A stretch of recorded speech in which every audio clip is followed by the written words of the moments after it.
Oke, selamat datang di Free Course Product Management bersama saya Dava Deolha Kadafi. Oke, di video kali ini aku buat untuk portofolio aku, sekaligus aku juga yang sharing ke teman-teman semuanya. Barangkali dari kalian ada yang ingin switch karir ke bidang product management, ataupun ada yang ingin upgrade karir, upgrade skill ya. Barangkali ada yang ingin cari gaji yang lebih tinggi misalnya 2 digit. Nah, kalian bisa temukan di product management. Oke, langsung aja kita bahas sama-sama yuk. Nah, teman-teman sekalian, yang pertama di sini aku udah susun kerangka ada 5 di sini. Yang pertama find your why, temukan kenapa, gaji dan jenjang karir, kemudian 3 hal utama seorang product manager yang harus kita ketahui, product development life cycle, dan juga nanti kita akan praktek gimana sih tentang product management itu. Nah, kemudian selanjutnya, di sini kita akan mulai dari find your why. Nah, kalian harus menemukan nih, kenapa. Nah, yang maksud di sini teman-teman sekalian, jadi ada seorang psikiater dari Austria yang namanya adalah Viktor Frank. Nah, Viktor Frank ini dia memperkenalkan sebuah istilah yang namanya logoterapi. Nah, arti dari logoterapi di sini yang dimaksud adalah yaitu menekankan pentingnya menemukan makna dalam hidup. Nah, jadi dalam konteks ini, kenapa sih kalian belajar product management? Apakah karena gaji yang besar, gaji 2 digit misalnya? Apakah karena kerjaan yang dinamis yang selalu berubah-ubah?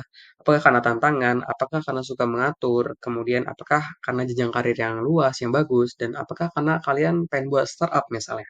Kayak Gojek, kayak, Traveloka, dan lain-lain. Nah, semuanya kalian harus menemukan alasan kalian kenapa kalau misalkan pengen terjun di dunia product management, ya. Jadi pada intinya itu nggak boleh FOMO, jangan FOMO, oke? Kemudian selanjutnya kita akan masuk lagi ke bagian gaji. Nah, ini mungkin, beberapa, chapter yang paling menarik ya, yang kita bahas. Nah, karena di sini kalian bisa lihat di sini ya, teman-teman, kita akan mulai dari jumlah loker nih. Bahwasanya loker banyak banget tentang product management, ada 2.000 lebih dari Indeed, kemudian di LinkedIn juga ada 1.000 lebih pekerjaan. Artinya apa? Artinya kebutuhan kita di era ini, product management ini bidang yang sangat dibutuhkan oleh banyak perusahaan gitu ya. Nah, kemudian kalau kita lihat gajinya pun, ini dari Glassdoor, teman-teman. Nah, saya riset, dari Glassdoor ini kisaran 10 jutaan sampai 25 juta, ya, tergantung daripada pengalaman kalian nantinya ya. Kemudian di Indeed juga ini berkisar 9 jutaan per bulan ya, per bulan. Jadi ini kisaran rata-rata gaji product manager di Indonesia ya. Nah, jadi faktor gaji pun berbeda karena aku tadi udah bilang dari pengalaman, faktor keahlian, prestasi, pendidikan, sertifikasi, kota, dan juga perusahaan kalian bekerja. Tentunya kalau kalian bekerja di perusahaan lebih bagus, artinya gaji kalian juga lebih bonafit ya, seperti itu.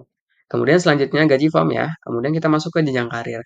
Untuk jenjang karir sendiri ini terbagi menjadi 3 level sebenarnya. Jadi ada entry level kayak pemula, kemudian mid level dan juga ada namanya high level.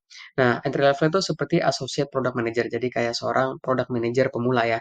Nah, biasanya itu pengetahuan dan pengalaman itu kisaran 0 sampai 2 tahunan, gitu ya. Kemudian masuk ke mid level ini ada seorang product manager dan juga senior product manager. Jadi pertengahan nih, jadi lebih advance ya. Jadi pengalaman itu kisaran 1 sampai 3 tahun kalau yang product manager biasa, jadi itu udah lebih paham. Kemudian kalau senior product manager ini kayak udah matang gitu loh di bidang product management. Ini bisa berkisar 3 sampai 10 tahun pengalaman. Ya, faktornya kayak sama seperti tadi ada pengalaman, keahlian, pendidikan, dan bedanya di sini ada kepemimpinan. Karena di sini kalian akan memanage, akan mengayomi beberapa tim divisi ya, kayak tim divisi pemrograman. Jadi kalian nggak bekerja sendirian, oke? Tim divisi desain, tim divisi marketing, dan lain-lain. Dan terakhir, perusahaan kalian bekerja. Oke, jadi intinya sama kayak gaji tadi. Di mana kalian bekerja, pastinya jenjang karir kalian itu lebih baik kalau misalkan perusahaan kalian itu lebih bagus. Oke? Oke, next kita masuk ke selanjutnya. Nah, di sini aku menjelaskan tentang 3 hal utama seorang product manager yang harus dimiliki nih. Jadi bayangin teman-teman, kalian tuh belajar di tengah-tengah. Jadi kalian itu seorang product manager harus menguasai 3 hal penting atau 3 hal utama. Yang pertama adalah bisnis atau bisnis di sini artinya kalian harus pahami tentang bisnis industri seperti apa. Artinya dari misalkan kalian bekerja di perusahaan apa, kalian harus ngerti nih. Misalkan bekerja di perusahaan teknologi ataupun di bidang perusahaan apa, misalkan informasi. Nah, kalian harus ngerti tentang industrinya seperti apa, backgroundnya seperti apa. Kalau misalkan bisnis ini ada jangka pengalaman seperti apa. Jadi harus ngerti bisnis bisnis industrinya itu seperti apa dulu. Oke. Kemudian selanjutnya kalian juga harus ngerti juga nih dari user experience atau UX. Nah, user experience itu adalah pengalaman pengguna. Jadi kalau misalkan kalian ngerti ya, karena produk manajemen ini berkecimpung di dunia kayak startup-an, dunia aplikasi atau di dunia perusahaan-perusahaan yang membutuhkan kayak misalkan pengalaman-pengalaman aplikasi, website seperti itu. Nah, di sini kalian harus ngerti pengalaman pengguna itu seperti apa. Jadi kayak misalkan kalian tuh tahu kan aplikasi kayak aplikasi Gojek. Nah, gimana caranya aplikasi Gojek ini menarik gitu loh. Jadi pada saat pengalaman pengguna itu menarik, mudah gitu dan nyaman, bikin orang tuh nyaman. Jadi kayak misalkan tombolnya ini kenapa harus di sini? Tombolnya kenapa nggak boleh berwarna merah? Gimana sih kalau login itu biar bagus menarik warnanya? Nah, jadi user experience atau pengalaman pengguna itu harus diperhatikan. Ya, dan terakhir di sini kita juga harus ngerti setidaknya teknologinya itu seperti apa. Jadi nggak mungkin dong kita udah ngerti dari user experience-nya, kemudian kita juga udah ngerti bisnis industrinya, tapi kita artinya jadul ataupun kurang ngerti tentang teknologinya. Jadi kita ketinggalan zaman ataupun kita nggak ngerti nih teknologi terbaru apa, kita harus memakai teknologi apa, codingannya seperti apa. Jadi nanti kan kita kan bekerja dengan berbagai divisi kayak divisi pemrograman, misalkan coding. Nah, kalau kita nggak ngerti apa-apa, nanti ketika ada permasalahan atau kendala di divisi tim kita, nah kita sebagai seorang product manager itu akan tuntut pertanggungjawaban ataupun keahlian kita di sana seperti itu.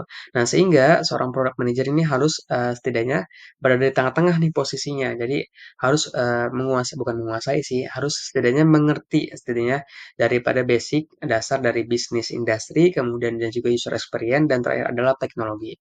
Ya paham ya, itulah tiga hal utama yang harus dimiliki seorang product manager.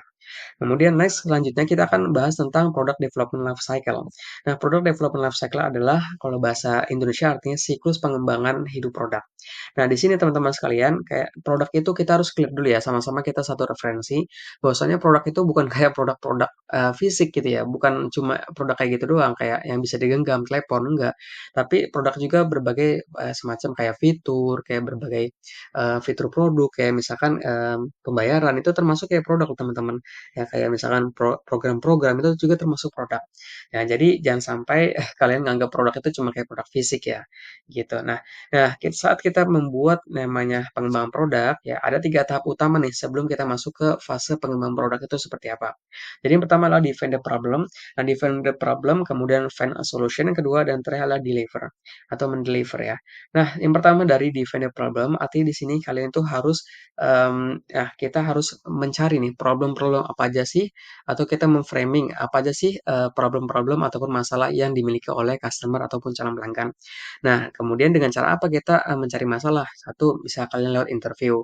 Jadi kalian bisa nanya langsung nih ke customer, ke calon target market ini seperti apa sih masalah yang dihadapi gitu ya. Ataupun yang kedua, kalian bisa melakukan peta perjalanan pelanggan atau kalian bisa buat peta perjalanan pelanggan. Dalam artian peta pelanggan di mana kalian list nih, bukan list ya, dalam artian kalian itu peta ini, apa sih kendala yang ditemui pada saat user ini misalkan mengakses aplikasi ini, apa sih yang ditemui? Apakah pembayarannya loading, apakah pembayarannya pas diklik pembayaran checkout tapi dibawa ke halaman tidak ditemukan. Nah, itu kan sebuah kendala ataupun problem gitu ya.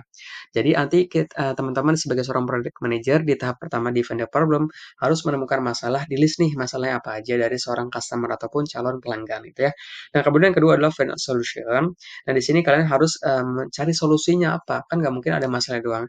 Nah, dengan apa mencari solusi? Nah, dengan yang namanya sebuah ideation. Nah, di sini kalau di tahap kedua ini kalian harus mengumpulkan ide-ide nih dari berbagai divisi. Jadi seorang product manager itu harus ngobrol bareng-bareng rapat ya, ada namanya nanti kalian akan belajar ada yang namanya rapat stand up rapat di mana kalian itu bersama stakeholder, bersama C-level ya kan, kemudian bersama tim divisi lainnya, marketing, programming dan lain sebagainya, desain. Itu kalian menciptakan ide apa sih ataupun ide itu solusi apa sih yang bisa kita kembangkan dari produk. Nah, sehingga bisa menjadi dasar pengembangan produk gitu ya. Jadi nanti kalian nanti tahap ide-ide tersebut nanti dikerucutkan jadi satu ide. Nah, di mana satu ide itu itulah yang nanti solusi akan kita buat menjadi sebuah produk. Paham ya? Nah, kemudian selanjutnya deliver.